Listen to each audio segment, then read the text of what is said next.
Good afternoon, my dear children of class 11th. I am Dr. Amina from Dr. Amina classes, and I will be teaching you chemistry.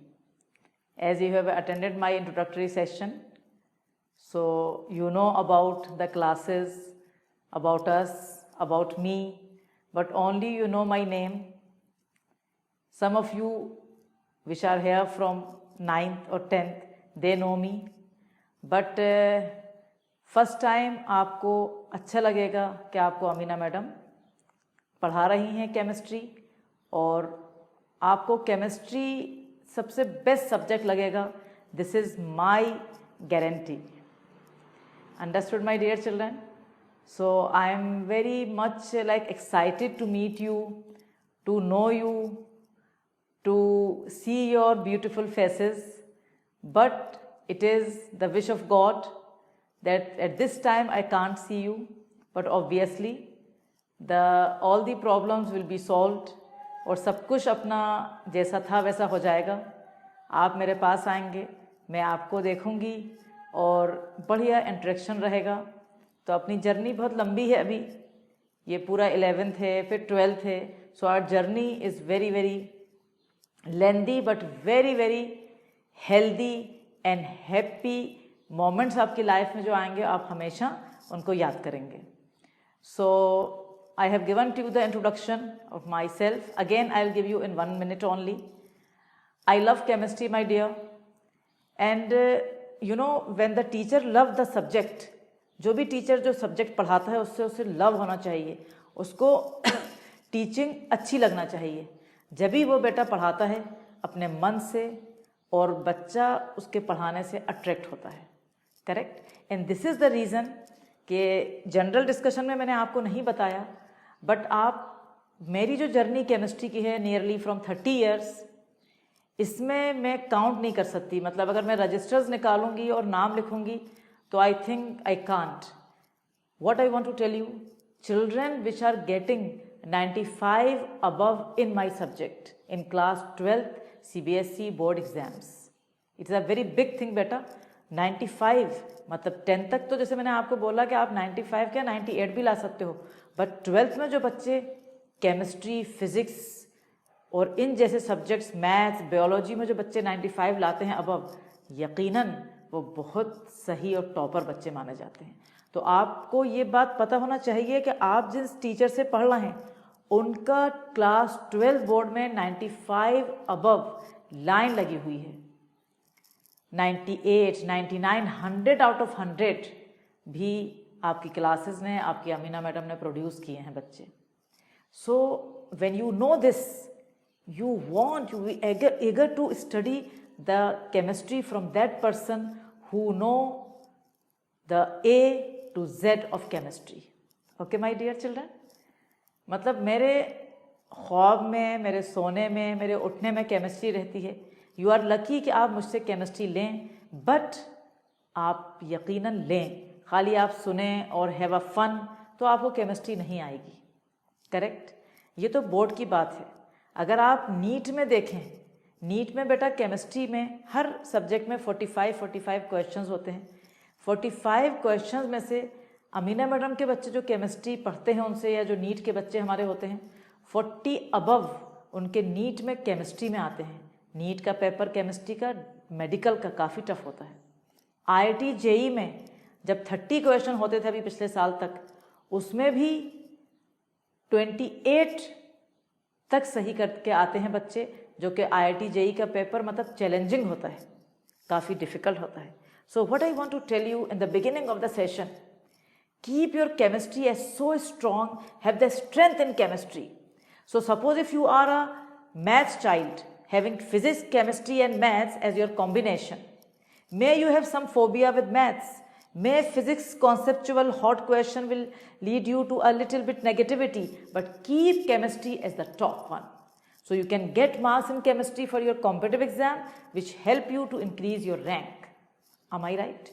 So please remember this my dear children. Our journey with chemistry धीरे धीरे धीरे step by step start होएगी. मैं आपको ऐसा कभी नहीं करती जैसे आप कहीं पर सुनेंगे, बहुत तभी सुनने को आपको मिलेगा, क्योंकि आप एक नए बच्चे हैं, 10th से आए हैं, आपको बहुत इंटरेक्शन होएगा, आपके कुछ स्कूल के बच्चे कहीं जा रहे होंगे, कोई कहीं जा रहा होगा, कोई मतलब अलग अलग जगहों पे, कोई आपसे कह रहा होगा कि उसने शीट दी हमें 50 क्वेश्चन की, कोई आपसे कह रहा होगा अरे तुम्हें ये नहीं आ रहा। तुम किसी की बात को यहाँ से बाहर निकाल देना। You know why?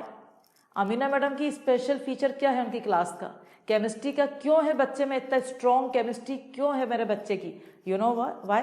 क्योंकि मैं बेसिक से चलती हूँ बेटा। मैं उठाऊंगी, पहली क्लास हो सकता है जो बच्चा बहुत तेज है पढ़ने वाला, बहुत टॉपर है, वो कहेगा अरे यार ये अमीना मैडम का तो इतना सुनते हैं, उनके बच्चे तो ये करते हैं, क्या पढ़ा रहे हैं, इतना आसान चीज़ पढ़ा दी हमें। This is the key of success. Basic से उठाया जाता है, यहाँ से लेके टॉप IIT एडवांस का क्वेश्चन भी अमीना मैडम का बच्चा कर लेता है, क्योंकि उसका बेसिक बहुत बहुत स्ट्रांग होता है। आपको आता जाता कुछ नहीं है और आप उठा के शीट करने लगोगे और आप उठा के IIT एडवांस को पढ़ोगे, तो उससे क्या प्रॉब्लम आती है कि 10 में से एक बच्चा वो एब्जॉर्ब करता है, 9 स्टूडेंट्स बी इन नेगेटिविटी, और वो सारी पढ़ाई से भी चिल हो जाती है उनको। दे आर इन नेगेटिविटी, कुछ तो छोड़ ही देते हैं, कुछ तो ड्रीम ही छोड़ देते हैं कि हम जो है बनेंगे डॉक्टर या इंजीनियर या कुछ और अच्छा। So please remember my dear, this is special thing to think about it. Okay, so what I want to tell you here, the thing is that कि आपका जो कोर्स है वो बहुत लेंथी है। आई नो, सभी जानते हैं कि भाई आप अगर 11th क्लास में ले रहे हैं स्पेशल सब्जेक्ट, तो आपका कोर्स तो बहुत बड़ा ही होएगा। यकीनन आपका कोर्स बहुत छोटा तो होएगा नहीं कि जो आप स्पेशल सब्जेक्ट पढ़ोगे तो कोर्स तो आपको पढ़ना पड़ेगा। कोर्स ये नहीं कह सकती मैं, I can't tell you wrong कि नहीं कोर्स तो बहुत आसान है, बिल्कुल आसान नहीं है। कोर्स 11th 12th स्पेशल है ये, इसका कोर्स ए से लेके मैंने क्या बोला Z तक चलेगा, लेकिन जिसको ABCD आती है उसी को EFGH भी बेटा आता है। जिसको ABCD नहीं आती, भले पूरी अल्फ़ाबेट आ जाए, वो एक मॉलिक्यूल मतलब एक वर्ड कंस्ट्रक्ट नहीं कर पाएगा, लिख नहीं पाएगा correct. Am I right? Please keep in mind this. जब ये समझ जाओगे तो तुम सबसे बेस्ट स्टूडेंट होगे। तुम्हें जब चैप्टर खत्म होएगा अपना, जैसे एक चैप्टर शुरू होएगा बेस से, यहाँ से लेके यहाँ तक जाता है, जब यहाँ आ जाता है तो उस टाइम हमारे बच्चे को उस चैप्टर का चैलेंज है किसी और बच्चे से, और उसको कंपेयर कर लो तो मेरे बच्चे को 100% ज़्यादा आता है दूसरे बच्चे से। So this is with this I want to start to tell you the exact key point for getting very very high marks in chemistry, not this year, not in 2 years, from the journey of 30 years. पूरा seniors के पास चले जाओ, जिससे पूछना है पूछो, वो कहेगा chemistry is the best. So please remember this and keep it in your mind. आपको मज़ा आ जाएगा पढ़ने में मुझसे, ठीक है बेटा? प्रॉब्लम्स आएंगी, डिफ़िकल्टीज लेवल आएंगे, कोई बात नहीं, हम उसको ओवरकम करेंगे। इतना बड़ा सब्जेक्ट है, उसमें कुछ पॉइंट टफ भी हैं, ठीक है, बहुत टफ है, हमें बिल्कुल एब्जॉर्ब नहीं हो रहा, तो हम उनको थोड़ा सा अलग करेंगे। मतलब इंडिविजुअल चाइल्ड का बोल रही हूँ, बट ऐसा नहीं है कि पूरा 100% सब्जेक्ट ही टफ होता है, ऐसा बिल्कुल नहीं है। Now in one thing I want to tell you, अभी जैसे बेटा आपका रिजल्ट ही नहीं आया है और आपने एक वीडियो हमने अपलोड की है जिसके अंदर हमने सारी अपडेट डाली हैं बिफोर 1 day ओनली, तो आप सब उसको ज़रूर देख लेंगे। और उसके बाद हम ये आपको बताना चाह रहे हैं यहाँ कि जैसे अभी आपने डिसाइड, कुछ लोगों ने कर लिया है कि I want to take maths, कुछ ने डिसाइड कर लिया I want to take bio, कुछ और भी ऐसे बच्चे होंगे आपके फ्रेंड्स जो अभी कुछ डिसाइड ही नहीं कर रहे हैं, वो बैठे हुए हैं आराम से कि जब जो भी होएगा इंडिया में हम कर लेंगे। ऐसे भी हैं बहुत से जो आराम कर रहे हैं, लेकिन वो बहुत तेज़ भी हैं हो सकता है पढ़ने में, but they don't want to take maths and bio, they want to take commerce. तो मेरी एक रिक्वेस्ट है कि जब ये क्लासेस अभी बिफोर रजिस्ट्रेशन, अभी ये क्लासेस सबके लिए खुली हुई हैं और सब लोग उसको देख सकते हैं आराम से, तो क्यों ना हम अपने फ्रेंड्स में ये बात स्प्रेड करें। क्यों करें? आप ये बताओ कि अमीना मैडम क्यों फ्री आपको दे रही हैं क्लासेस, 12th क्लास की फ्री चल रही हैं, यूट्यूब पे फ्री क्यों चल रही हैं? सिर्फ एक पर्पस के लिए। You know the purpose. Otherwise आप देखोगे 1.5 महीने पहले तो अमीना मैडम आपको नहीं दिखेंगी ऑनलाइन में। Why? Because the purpose to spread knowledge in this particular period जहाँ पर नॉलेज बच्चे को नहीं मिल पा रही है, क्योंकि वो बैठा है घर में और है बहुत से सोर्सेज से मिल रही है, but not up to the mark. Because of this we are doing. So this is it is a duty of each individual जो मेरे साथ जुड़ा हुआ है कि वो अपने साथी, अपने ग्रुप में, अपने स्कूल के बच्चों में, सब में बोलो कि you should attend the classes because you can attend it on the YouTube freely. So why not. हो सकता है आप में से कोई बच्चा कॉमर्स या ह्यूमैनिटी ले रहा हो, उसको इतना अच्छा लगने लगे साइंस कि वो अपना चेंज करके वो पीसीएम या पीसीबी ले ले. और मेरे बच्चों से भी रिक्वेस्ट ये है मेरी कि जैसे आप, हो सकता है आपने डिसाइड करा हो कि मैं मैथ्स ले रहा हूँ, बट अभी जो टाइम टेबल दिया जा रहा है उसमें अभी बायो की कुछ क्लासेस उस टाइम नहीं रखी जा रही जिस टाइम मैथ्स है, तो आप बायो भी अटेंड करिए और मैथ्स भी अटेंड करिए. हो सकता है कि आप अच्छी तरह समझने के बाद then you can decide that I want to take PCM और PCB. So this is my request that you are free now, you are not having 100 things to do.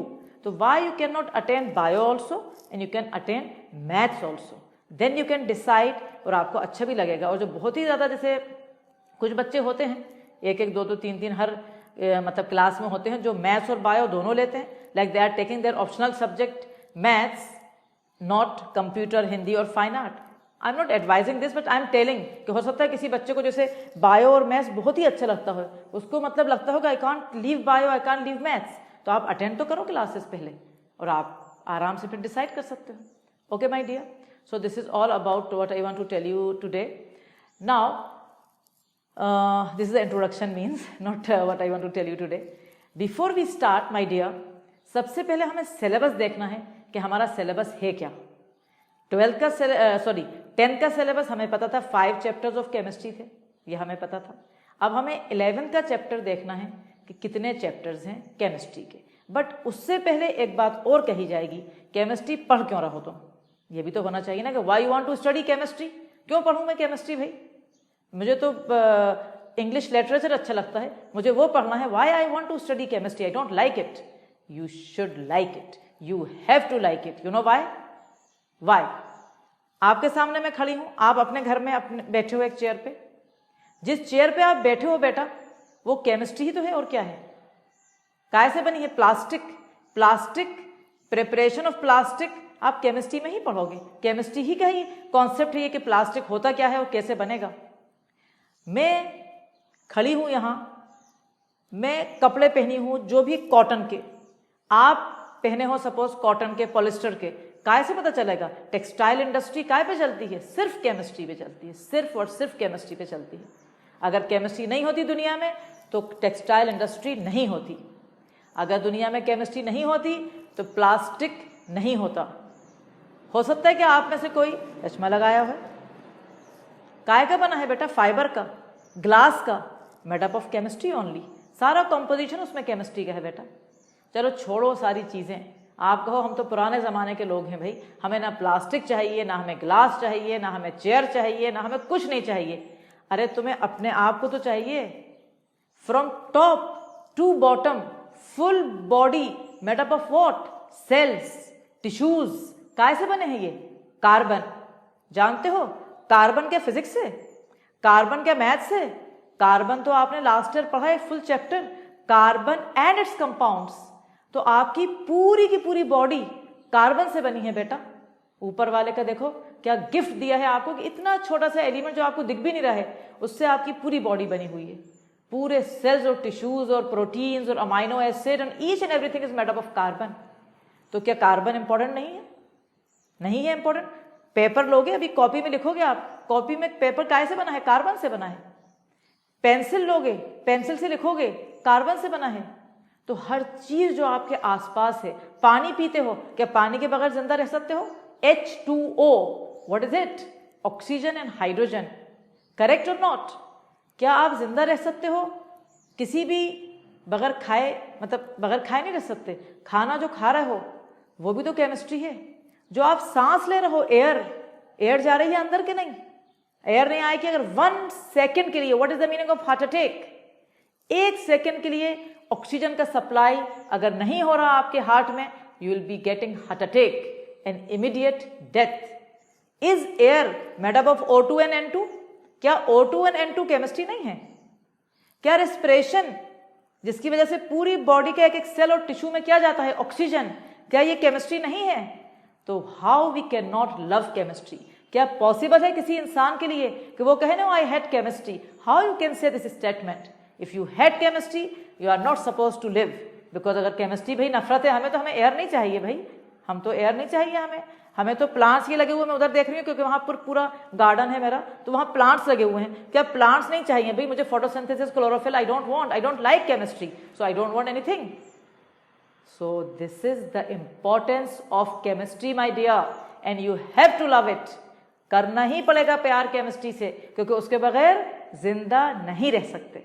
Okay my dear, चलो अब अपन अपनी journey start करते हैं। हर बच्चे से मैंने बोला था इंट्रोडक्टरी सेशन में, you should have a copy and a pen. आज मैं एक चीज और बोल रही हूं, मेरी हैबिट है बहुत ज्यादा अंडरलाइन करने की, इंपॉर्टेंट लिखने की। आज नहीं तो कोई बात नहीं, नेक्स्ट टाइम से आप थोड़ा सा अगर कहोगे मैडम मार्केट खुला नहीं है, आप क्या क्या बोल रहे हो हमसे, अरे नहीं है तो कोई बात नहीं। अगर आपके पास लास्ट ईयर का रखा है, डिफरेंट कलर के पेन है सपोज, तो आप संभाल के रखो, आप केमिस्ट्री क्लास के लिए रख लो, उनको अंडरलाइन करना है। सपोज अगर आपके पास लकी और हाइलाइटर है, वो भी अपने पास रख लो। तो थोड़ा सा ये सब चीज़ें लेके रखोगे तो आपको मज़ा आएगा, ठीक है। बुक मुझे नहीं चाहिए कोई सी भी, I don't require any book, my copy is the best. मतलब एक बात और यहाँ ऐड कर रही हूँ, क्लास 12th में आप किसी भी सीनियर से पूछो, किसी से भी पूछ लेना, ये मेरा चैलेंज है। वो कहेगा कुछ तो बच्चे एनसीईआरटी खरीदते ही नहीं है, नहीं हमारे पास तो कोई बुक ही नहीं है केमिस्ट्री की, अमीना मैडम की बुक काफ़ी है। द कॉपीज जो मेरी बनती हैं, जो मेरे नोट्स हैं, वो सबसे बड़ा चीज़ है आपके लिए। पूरा पेपर 12th का और 11th का उन्हीं में से आएगा। उसको अच्छी तरह बनाना है, उसको सिस्टमेटिक वे में लिखना है नोट्स। और अगर बाय द वे जल्दी होए, कभी वीडियो में नहीं समझ आ रहा, तो रीविजिट करो उसको। रीविजिट तो करने का मैं सबसे कहूँगी, क्योंकि इस टाइम समझ रहे हैं और लिख रहे हैं, लेकिन जब रीविजिट करते हैं हम, तो हमें पूरा फिर से दिमाग में आ जाती है चीज़। Okay my dear, so what I am giving you now, I have written full syllabus, और टाइम लगेगा, भले 5 मिनट लग जाए, कोई टेंशन नहीं है। हम उसको लिखेंगे सबसे पहले पेज पे अपने कॉपी पे, हेडिंग डालो सिलेबस, केमिस्ट्री का syllabus, and we will be writing chapters. आप पहला चैप्टर लिखेंगे मेरे साथ, बेसिक कॉन्सेप्ट ऑफ केमिस्ट्री। तो the first chapter is basic concept of chemistry. And थोड़ा सा अपनी मतलब थोड़ा जल्दी लिखने का भी सीखेंगे आप, बहुत स्लो नहीं लिखना, क्योंकि सभी टीचर लिखवाना चाहेंगे, तो आपकी मतलब स्पीड सही होना चाहिए। तो basic concept of chemistry, what you will be writing in bracket, वहां लिख रहा कुछ दिख रहा होगा तुम्हें, पी। यहां ये बोलना चाहूंगी मैं कि केमिस्ट्री बेटा डिवाइड होती है सिंपल वे में, वैसे तो डिवाइड होती है 10-12 मतलब sub division, but normal division जो 11th में और 12th में चाहिए वो 3 होता है। एक होती है फिजिकल केमिस्ट्री, डिनोट कर रही हूँ पी से मैं, एक होती है इनऑर्गेनिक केमिस्ट्री, डिनोट कर रही हूँ आई से, और एक होती है ऑर्गेनिक केमिस्ट्री, डिनोट कर रही हूँ ओ से। Before we come in detail, 10th का बता रही हूँ कि 10th पढ़ के आए हो।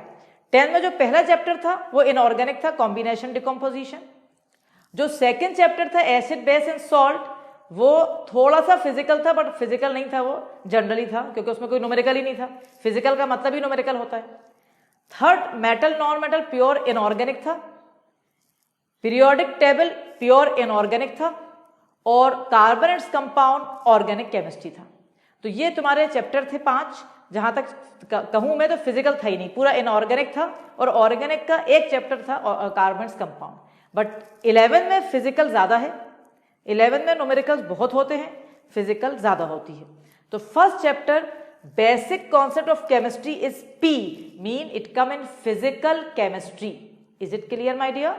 कम to the second chapter, structure of atom. Structure of atom बेटा, और ये जो फर्स्ट चैप्टर है structure of atom is also physical, but यहां मैं जरा सा आपको बोलना चाहूंगी, ये दोनों चैप्टर आपने बेटा 9th में पढ़े हैं। बेसिक कॉन्सेप्ट ऑफ केमिस्ट्री है ना, वहां पर आप एलिमेंट क्या होता है, कंपाउंड क्या होता है, मिक्सचर क्या होता है, लॉज ऑफ केमिकल कॉम्बिनेशन क्या होते हैं, ये सब पढ़ने वाले हो। मोल क्या होता है। Second chapter structure of atom में आप डेल्टन्स थ्योरी पढ़ोगे, आप रदरफोर्ड मॉडल पढ़ोगे, आप थॉमसन मॉडल पढ़ोगे। तो ये 9th में आपने पढ़ी दोनों चैप्टर। मतलब 9th is very near to 11th, very near का मतलब 9th इतना सा, 11th इतना। बट जब भी मैंने बोला कि मतलब चैप्टर कम से कम थोड़ा बहुत उनका जो इंट्रोडक्शन है वो 9th में पढ़ा हुआ है। देन थर्ड, ये चैप्टर आपने 10th में पढ़ा है, please start writing the third one. Classification of elements, classification of elements and periodicity in properties, classification of elements and periodicity in properties. Now ये चैप्टर आपने 10 में पढ़ा है, पीरियोडिक टेबल पढ़ा था, क्या पढ़ा था? Dobereiner triads, have you remember?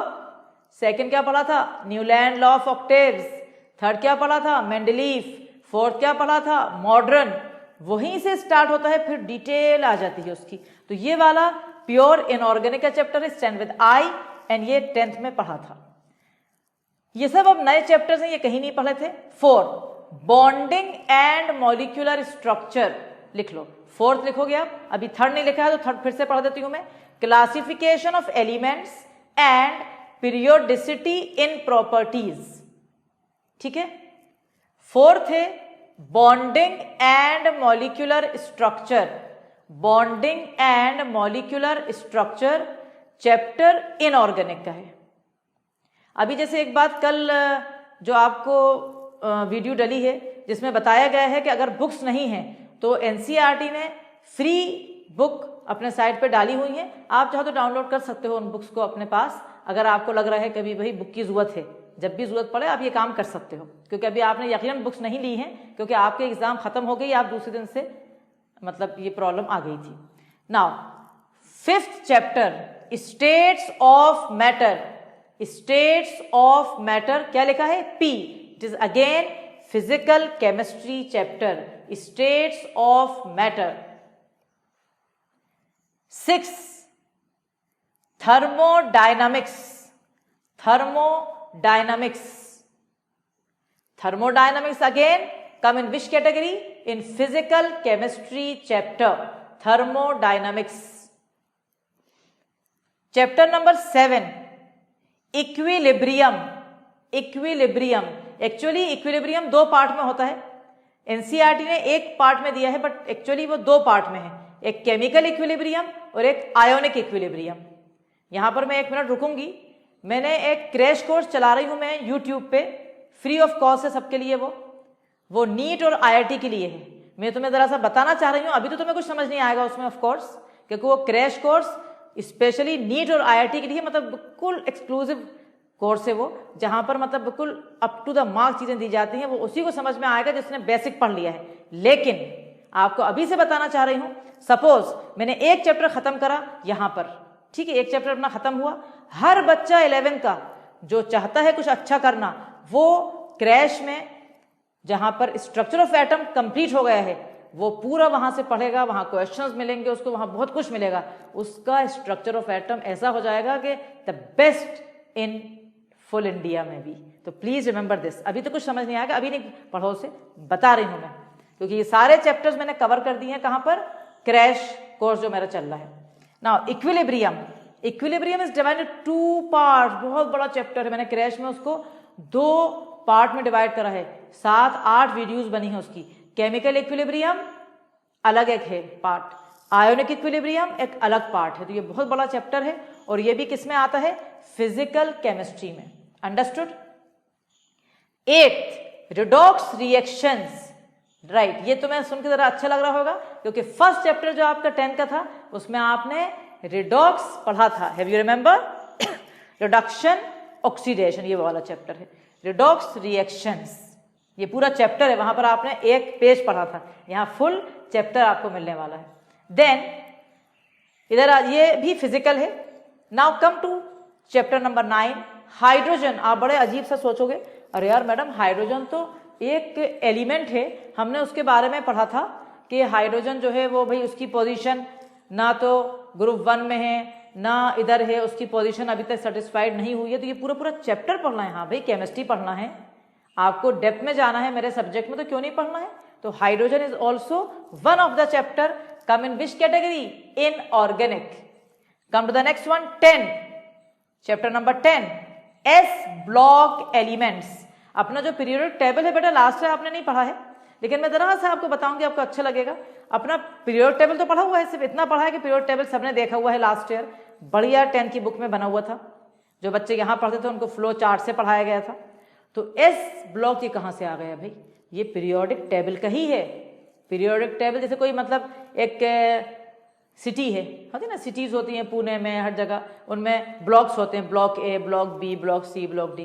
Periodic table को ब्लॉक में बोहर ने डिवाइड कर दिया। उसने कहा मैं 4 ब्लॉक में करूंगा, एक एस, एक पी, एक डी, एक एफ। समझ आई? S for sea, P for pen, D for donkey और dog, and F for fan. तो ये 4 ब्लॉक में मेरा पीरियोडिक टेबल डिवाइड है।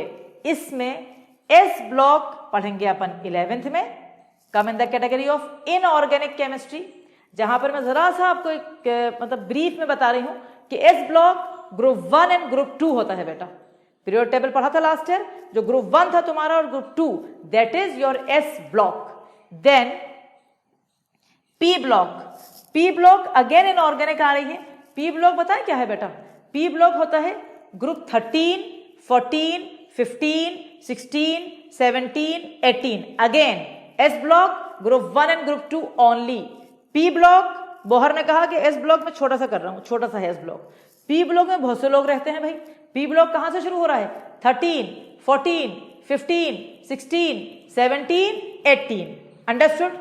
इसमें से आप लोगों पे थोड़ा सा बोर्ड वालों को वो हुआ, अरे यार ये बच्चा बेचारा 10 से आया है, इसको इतना नहीं पढ़ाना मुझे भाई, तो 13 एंड 14 दे दिया 11th में, 15, 16, 17 और 18 शिफ्ट कर दिया 12th में। तो जो बच्चा कभी देखेगा तो उसे लगेगा यार 11 में भी पी ब्लॉक लिखा है और 12th के सिलेबस में भी पी ब्लॉक लिखा है। हाँ लिखा है, बट पी ब्लॉक में 6 ग्रुप होते हैं। 2 you will study in 11 and 4 you will be study where in 12th। तो ये आपका P block again inorganic chemistry. इतना डेप्थ में स्टार्टिंग होना चाहिए कि पता तो रहेगा हम क्या सब्जेक्ट पढ़ रहे हैं, क्या हम पढ़ेंगे साल भर। Chapter number 12, what is written? Basic concept of organic chemistry. ये पढ़ के, सारा पढ़ के मजा इतना ही आने वाला है, बट ये पढ़ के इतना सा ज्यादा जरूर आएगा अमीना मैडम से। क्यों? You should have the dilemma, भाई ऐसा क्यों?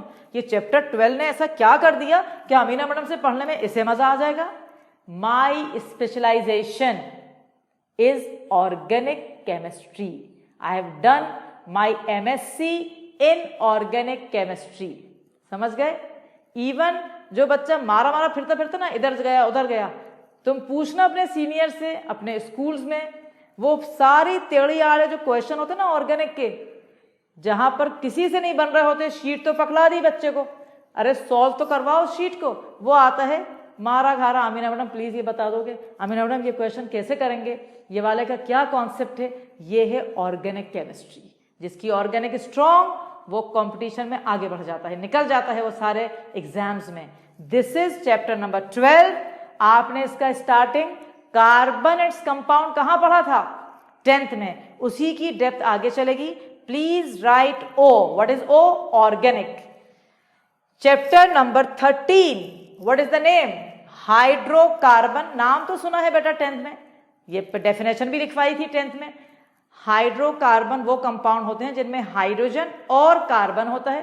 तो ये चैप्टर पूरा कंप्लीट एक बड़ा चैप्टर है जो 11 में पढ़ा जाएगा, जिसका नाम है hydrocarbon. It is again organic chemistry. Last chapter 14, environmental chemistry. बड़ा चल रहा है आजकल बेटा। आजकल जो एनवायरनमेंट में लोग कर रहे हैं ना स्पेशलाइजेशन, आगे जाके बहुत बड़े बड़े पैकेजेस उठा रहे हैं। You know why? क्योंकि एनवायरनमेंट का स्टडी आजकल बहुत बड़े उसमें है। तुम्हें पता है ये जो क्राइसिस चल रही है पूरी दुनिया में, इसमें जो डाटा आई हैं वो बड़ी अच्छी आई हैं। एक मतलब एक पॉइंट ऑफ व्यू से, कोविड की नहीं कह रही मैं, ये बोला जा रहा है कि पोल्यूशन बिल्कुल नीचे आ गया है। पेट्रोल बर्न नहीं हो रहा, डीजल बर्न नहीं हो रहा, कुछ नहीं हो रहा है, एयरलाइंस बंद हैं। तो अपना जो कंट्री नहीं, पूरी दुनिया में पोल्यूशन यूं आ गया है। तो मतलब देखो मैं क्या समझती हूँ हर बात से मेरे बच्चे, कि गॉड कहीं ना सिस्टम को, जो इकोसिस्टम है, जो एनवायरनमेंट है, उसको कुछ ना कुछ गॉड का एक सिस्टम है, एक साइकिल है, ताकि कहीं तो कुछ। पोल्यूशन इतना ज़्यादा हो रहा था, लोग मर रहे हैं पोल्यूशन से। तो हो सकता है कि ये जो क्राइसिस आई है, इससे पोल्यूशन जितना था वो पूरी दुनिया में कम हो जाएगा। तो हो सकता है कि अगले कुछ सालों अपन एक फ्री एटमॉस्फेयर, अच्छी हेल्थ लेके आए आगे। तो this is your environmental chemistry. बहुत चल रहा है आजकल बेटा, लोग इसमें MBA कर रहे हैं, लोग बड़े बड़े इंस्टीट्यूट से इसमें मतलब इसके अंदर आगे रिसर्च कर रहे हैं। तो this is also a very very good branch, but this is not organic, inorganic और फिजिकल, इट इज जनरल। तो this is reason I have written what, जी, जनरल केमिस्ट्री, मतलब जनरल। अभी एनवायरमेंट तो आप भी चाहोगे, मैं भी चाहूंगी, कोई एक जो बिल्कुल अलग किसी फील्ड का है वो भी भाई एनवायरमेंट के बारे में जानना चाहेगा। सो दिस इज योर सिलेबस। इस सिलेबस में आपको एक चीज जरूर दिख रही होगी, जरा सा अपन काउंट करते हैं बेटा। फिजिकल के चैप्टर काउंट करो, 1 2 3 4 5 6 फिजिकल के दिख रहे हैं। इनऑर्गेनिक काउंट करते हैं, 1 2 3 4 5 इनऑर्गेनिक के दिख रहे हैं, 6 फिजिकल के दिख रहे हैं, 11 हो गए, 2 ऑर्गेनिक के दिख रहे हैं, 13 हो गए, और एक एनवायरमेंटल का है। हो सकता है कि एक बच्चे का बैठे बैठे क्वेश्चन मार्क लगे, अरे यार ये ऑर्गेनिक से क्या दुश्मनी है? ऑर्गेनिक के सिर्फ 2, बिल्कुल दुश्मनी नहीं है बेटा। ऑर्गेनिक में तो स्ट्रांग होना ही पड़ेगा। You know the reason. आ जाओ क्लास 12 में। क्लास 12 में full book part 2 organic chemistry, वो सिर्फ आपको बेस स्ट्रांग करवा रहा है 11 में। 11 का बेस स्ट्रांग, पूरी 12th ऑर्गेनिक केमिस्ट्री भरी है, फुल बुक। तो रिमेंबर दिस। और यहां पर फिजिकल और इनऑर्गेनिक केमिस्ट्री जो है वो डिस्ट्रीब्यूट है इक्वली 12th में भी, और फिजिकल ज्यादा 12th में है थोड़ी, 11 में ज्यादा है, 12th में थोड़ी कम है। मैं आपको 1 मिनट बेटा दे रही हूं जल्दी से, आप प्लीज ये सारा अगर कुछ छूटा है किसी का तो with in 1 minute you please write down the topics with their branches PINO। Hurry up children, hurry up.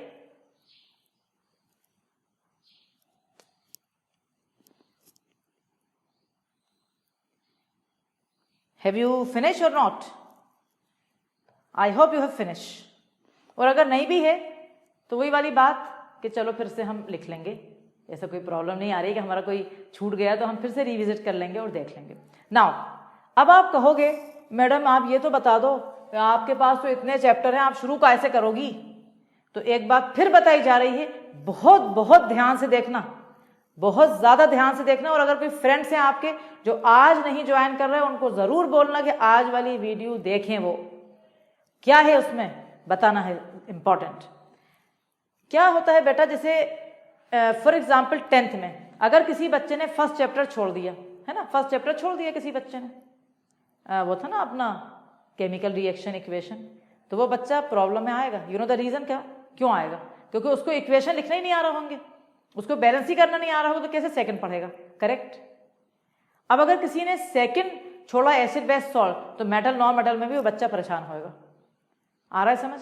लेकिन अगर किसी ने पीरियोडिक टेबल ये तीनों नहीं पढ़े और कोई पीरियोडिक टेबल पढ़ाने लगा उसे, तो वो उसे प्रॉब्लम नहीं आएगी। पीरियोडिक टेबल किसी भी चैप्टर से जुड़ा हुआ नहीं था।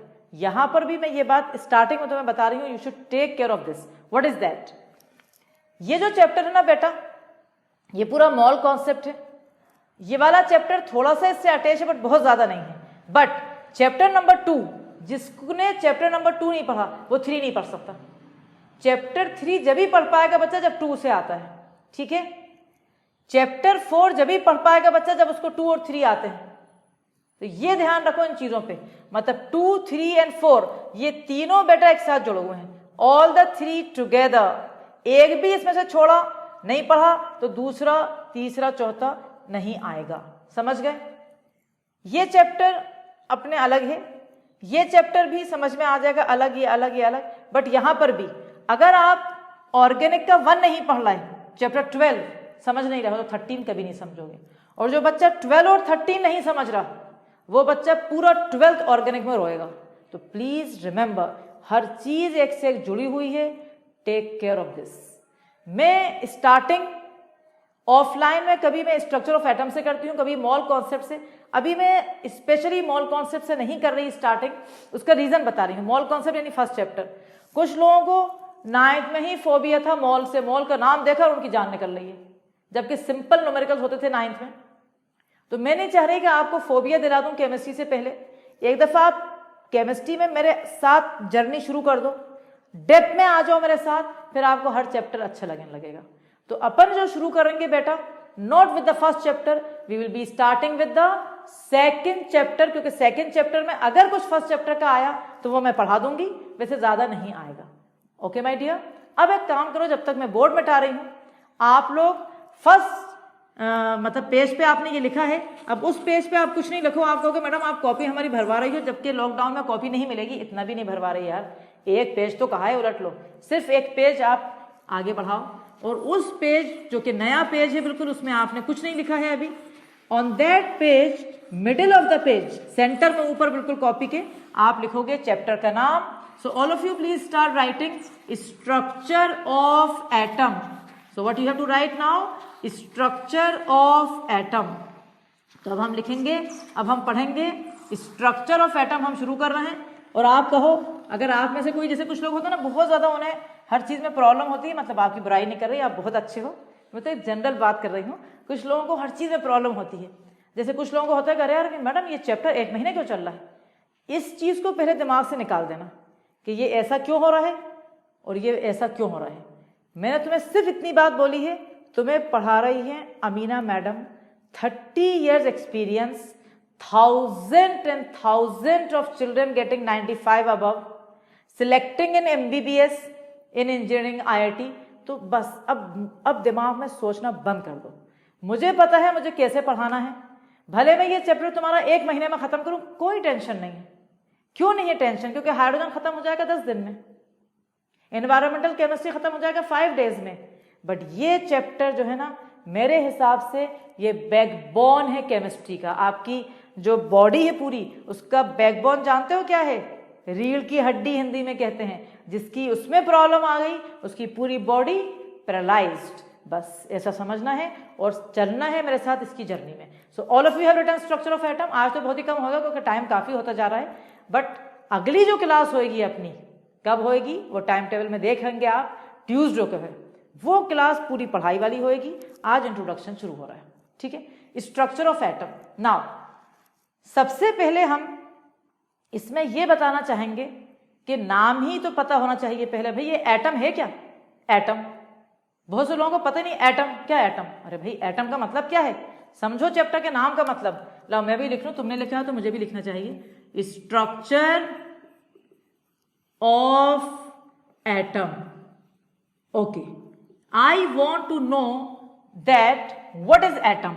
जल्दी कमेंट में बेटा, कमेंट में फटाफट लिख के बताएगा जो बच्चा, मैं उसको कहूंगी गुड, फटाफट लिखो रहा। जिसको भी पता है एटम का मतलब उसका बताओ मुझे, क्योंकि मुझे नहीं पता, I don't know what is atom. Hurry up my children, लिखा कमेंट में, यस। क्या लिखा, किसने कहा था एटम क्या होता है, ग्रीक फिलोसोफर्स ने। ग्रीक और इंडियन के बहुत पुराने जमाने की बात है, कौन से BC 400, जब से लोग एटम को जानते हैं। एटम का मतलब होता है अनकट, ग्रीक में अनडिविजिबल। तो what is the meaning of atom, atom एक ग्रीक वर्ड से आता है एटोमिसो। एटोमिसो का मतलब क्या होता है, उसको उन्होंने एटम कर दिया है इंग्लिश में। एटम मीन्स अनकट और अनडिविजिबल। क्या मतलब अनकट और अनडिविजिबल, इसका मतलब उस जमाने में 400 BC में यह माना जाता था कि एटम इतनी स्मॉलेस्ट चीज है मैटर की। मैटर तो सब जानते हो, जो सुन रहे हैं मेरी बात वो मैटर जानते हो। मैं एक मैटर हूं, एक चेयर मैटर है, एक कैमरा मैटर है, दुनिया की हर चीज जो रखी हुई है, कि पेन एक मैटर है। तो ये समझा जाता था कि मैटर, दुनिया का हर मैटर, जो दुनिया में हर चीज है वो एटम से बनी है। तो सोचो उस जमाने में कितनी बड़ी डिस्कवरी थी कि लोगों को ये बात पता थी कि एटम क्या होता है।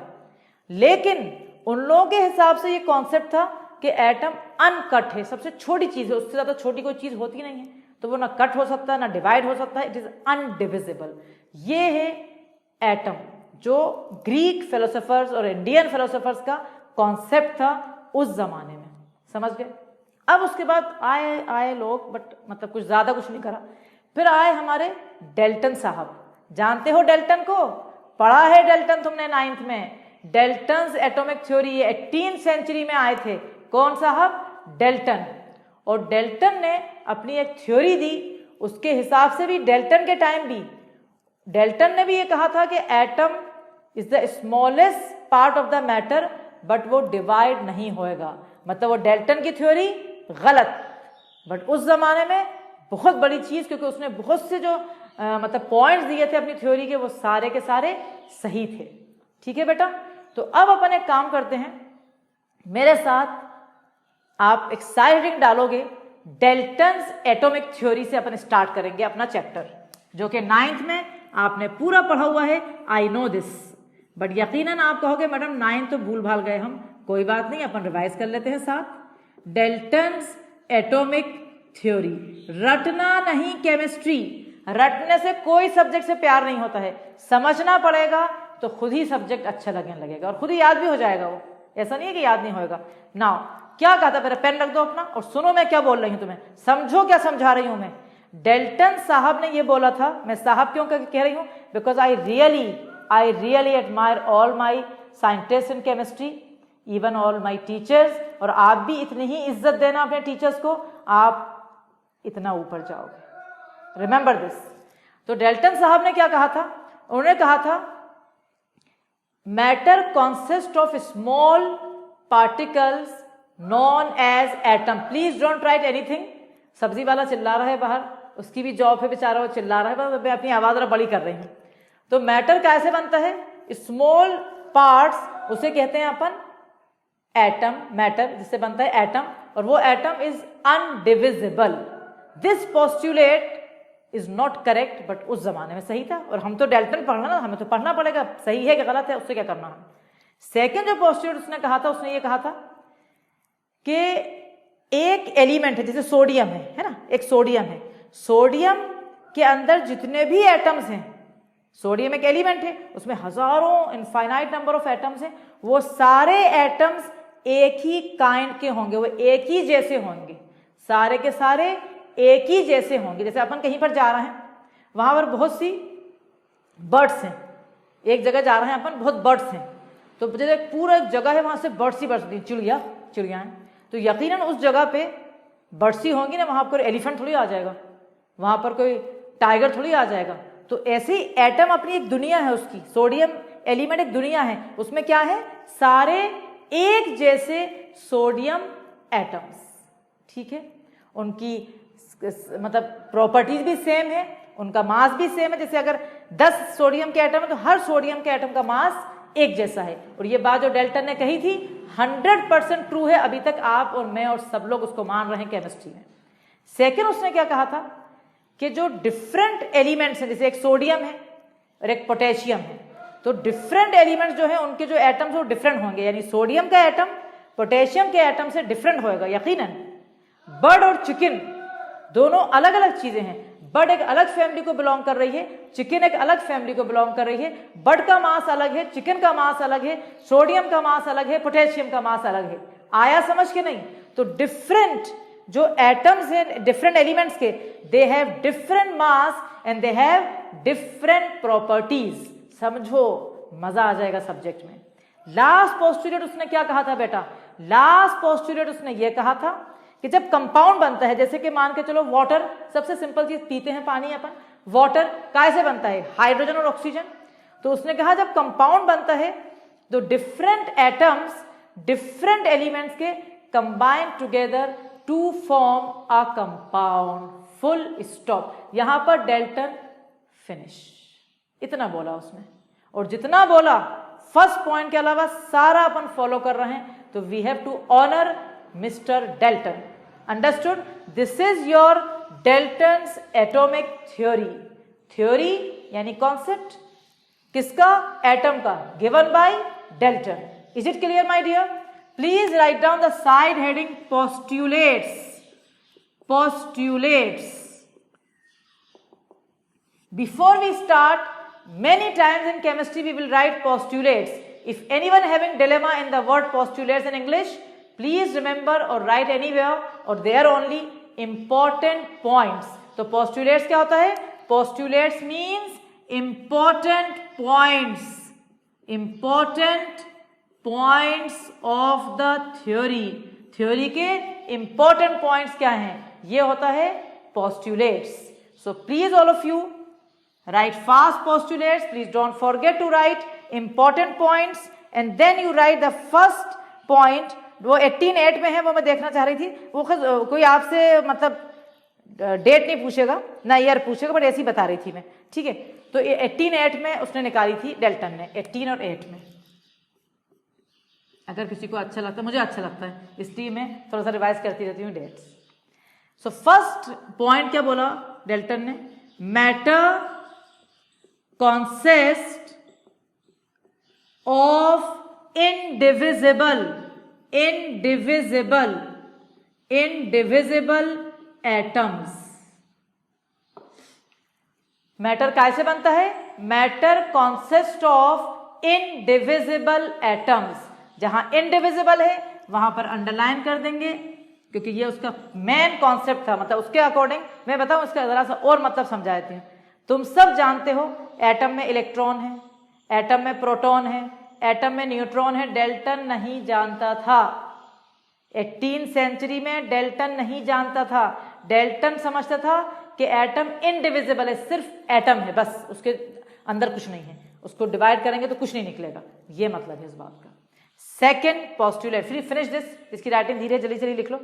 Second postulates, atoms of same element, atoms of same element के जो atoms हैं have identical properties. तो मतलब एटम्स ऑफ सेम एलिमेंट जैसे सोडियम, उसकी प्रॉपर्टीज सेम होंगी.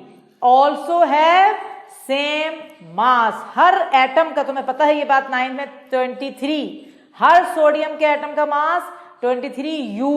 ये मतलब है इस बात का. तो atoms of same element have identical properties as well as same mass. Done? Yes और नो? यस. तो atoms of same element have same properties as well as same mass. Third, atoms of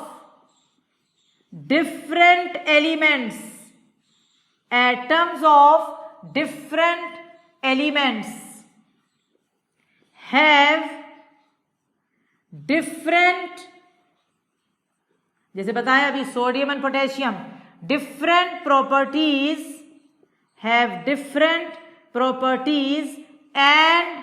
different mass.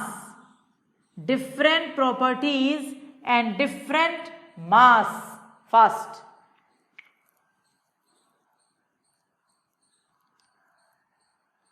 हो गया? Now fourth, क्या बताया था मैंने? Fourth याद है तुम्हें? फोर्थ मैंने बताया था कंपाउंड कब बनता है? जब डिफरेंट एलिमेंट्स के एटम्स कंबाइन होते हैं in a fixed ratio. Fixed ratio पे अभी इतना टेंशन नहीं लो, फर्स्ट चैप्टर में फिक्स्ड रेशियो के बारे में बता दिया जाएगा. थोड़ा सा अभी बता दूंगी, लेकिन अभी इतना टेंशन नहीं ना कि फिक्स्ड रेशियो क्या है madam.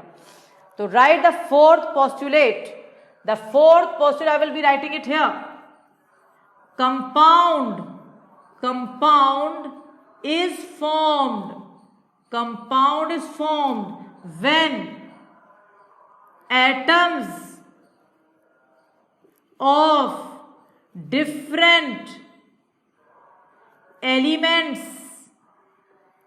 atoms of different elements combine together. Again I'll repeat. Compound is formed when atoms of different elements combine together in a fixed, underline fixed ratio. Please underline ratio also. Compound is formed when atoms of different elements combine together in a fixed ratio. Full stop. Listen to me 1 minute only. Suppose I have water. ध्यान से समझना मेरी बात, fix ratio समझा रही हूं. We know atomic mass of hydrogen is 1. How many hydrogen you have my dear? 2, तो 2। Atomic mass of oxygen का एटॉमिक नंबर 8 है, एटॉमिक मास डबल है, कितना? 16। तो they are in the simple ratio of 1:8। This is the meaning of fix ratio. क्या मतलब इस बात का? अगेन, तुमने पानी पिया अपने घर का, तुमने पानी पिया कोचिंग का, तुमने पानी पिया स्कूल का, तुमने पानी पिया यूएस में जाके, तुमने पानी पिया यूके में जाके, कहीं भी कभी पानी पी लो तुम, पानी के अंदर हाइड्रोजन और ऑक्सीजन का रेशियो किसी भी सोर्स से पानी आ जाए, remain 1:8 by mass. This is the meaning of fixed ratio. तो लास्ट पोस्टुलेट क्या था? कंपाउंड कब बनता है? जब एटम्स डिफरेंट एलिमेंट्स के कंबाइन होते हैं काय में? In a fixed ratio. Is it clear? अब मेरी बात ध्यान से सुनना, एक छोटी सी बात है बट बहुत प्यारी बात है। आज की क्लास यहीं तक लेना पड़ेगी क्योंकि आज इंट्रोडक्शन था, बहुत इंपॉर्टेंट था जो सब बताना था। अगली क्लास ट्यूसडे की फुल जो टाइम होगा सिर्फ पढ़ाई होगी। आज थोड़ा सा पढ़ाया है, जैसे स्मॉल ए पढ़ लेना। क्लास ट्यूसडे के दिन ज़्यादा पढ़ाई होगी, उसको बैठ के अच्छी तरह रिवाइज करना पड़ेगा। उससे पहले एक बात और बता दूं, बेटा हम लोग यहाँ मेहनत कर रहे हैं, डे नाइट लगे हुए हैं आपके लिए, आपके लिए। आपका कोई काम नहीं है, सिर्फ पढ़ना है। लेकिन जो आप देख रहे हो उसको लाइक करना जरूरी है। You know why? आपको कि मैडम आपको लाइक क्यों करें हम? भाई हम क्यों लाइक करें? पहली बात ये तो मुझे पता है कि तुम्हें सेशन तो बहुत अच्छा लगा होगा। अब तो मानो या नहीं मानो, सेशन तो तुम्हें अच्छा लगा ही होगा। लाइक करने से क्या फायदा होगा? आपके टीचर्स जो भी खड़े हैं यहाँ, फिजिक्स है, केमिस्ट्री है, बायो है, मैथ्स है, जो भी बंदा आपके लिए प्रॉब्लम में काम कर रहा है, उसे थोड़ी खुशी होगी कि यार कि मेरी वीडियो को लाइक करा इसने। सब्सक्राइब द चैनल ताकि सारी वीडियोस इकट्ठा दिखती रहे, and share it with many more. I am telling you, जब एजुकेशन शेयर करते हो तो एजुकेशन बढ़ती है। एक चीज शेयर से बढ़ती है पूरी दुनिया में, वो है एजुकेशन। कुछ लोगों को मैंने देखा है, वो चाहते हैं कि बस हमें मिल जाए, उन्हें कभी एजुकेशन नहीं आती बेटा, कभी भी नहीं आती। आपका टीचर को एजुकेशन 30 ईयर्स पहले हो सकता है, 25 से 30 के बीच में, जब वो उन्होंने PhD कर लिया था, क्या उनको इतनी नॉलेज थी? नहीं। जबकि डिग्री तो वही थी जो जब थी, वही अभी डिग्री है। अभी नॉलेज क्यों आई इतनी? क्योंकि स्प्रेड करी education. You have to do the same, you will be able to understand more, and God will give you more wisdom. Is it clear to you? So all of you like the video, always share it and subscribe the channel. And this is all for today. So all the best. Good day. Bye bye.